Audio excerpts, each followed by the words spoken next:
Hello friends, myself Aswin Shandar. Today going to start a new topic, gas powered cycle or thermodynamic air cycle. Introduction. Okay, before starting the topic, we must know the what is the difference between mechanical cycle and thermodynamic cycle. We know the mechanical cycle, we know the IC engines, spark ignition engine, compression ignition engine. In mechanical cycle there is sequence of operation: suction, compression, expansion, exhaust. The initial condition of fuel is differ as compared to the exhaust condition. In case of SI engine, initially the fuel plus air, that is petrol plus air, enter in the system, okay, and exhaust in form of the combustible gases. In case of spark diesel engine, there is a inlet, suction is the air. At the end of compression, fuel is injected, and the exhaust condition can form of combustible gases. Okay, this called as a mechanical cycle. The number of students confused. It is also called, some of the students, is a thermodynamic cycle, but it is a mechanical cycle. If this mechanical cycle is now, if converted into thermodynamic cycle, there are some assumptions, there are some conditions, which are: if fuel is working as a air, okay, and initial and final state are same, and there is again a sequence of operation, then we call as a mechanical cycle is now converted into thermodynamic cycle, is also called as air power cycle. We now further study the what are the assumptions in detail. Now the first assumption is a closed cycle. Why it is closed?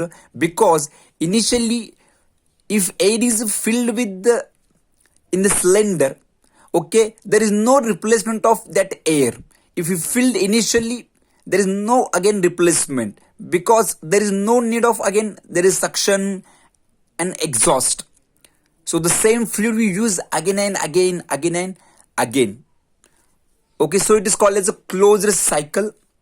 Suction is replaced, same fluid is used repeatedly, so there is no need to enter fresh charge. The fluid is homogeneous, no chemical reaction takes place, only the work done on the system, or work done by the system only via air. There is no chemical reaction. We assume pure air, it is perfect gas. Again, assume is that compression and expansion of air takes place only isentropically, PV raised to gamma is equal to C. Also, during reciprocating motions, we assume there is no friction loss. And the very important term, the combustion of fuel. In case of SI, there is a spark plug. In case of diesel, we compress air up to its ignition temperature. But in case of thermodynamic power cycle, the combustion of fuel is replaced by the heat source is brought in contact with the cylinder head. Okay, assume there is a piston cylinder arrangement. The cylinder is provided with the proper insulation. So we call as adiabatic. There is no heat loss to the surrounding because of its insulation. The cylinder is provided the proper insulation. Okay, the piston is reciprocating from BDC to TDC. There is no inlet valve, there is no exhaust valve, but we focus here. There is a cylinder head is made of such a material, we assume.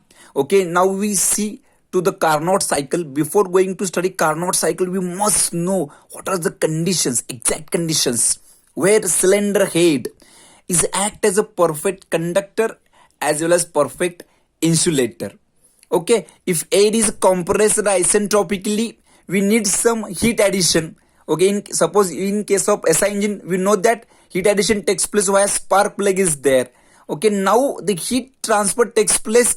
There is some near the cylinder head. We assume there is some external source which transfer heat via conduction, like a heater. Okay, and there is expansion takes place. Now in case of rejection, that cylinder head now become a perfect heat conductor. Okay, like that we assume. Okay, these are the assumptions. We please go through this video again and again. we first understood the assumptions. Then my next video is Carnot power cycle. Thank you.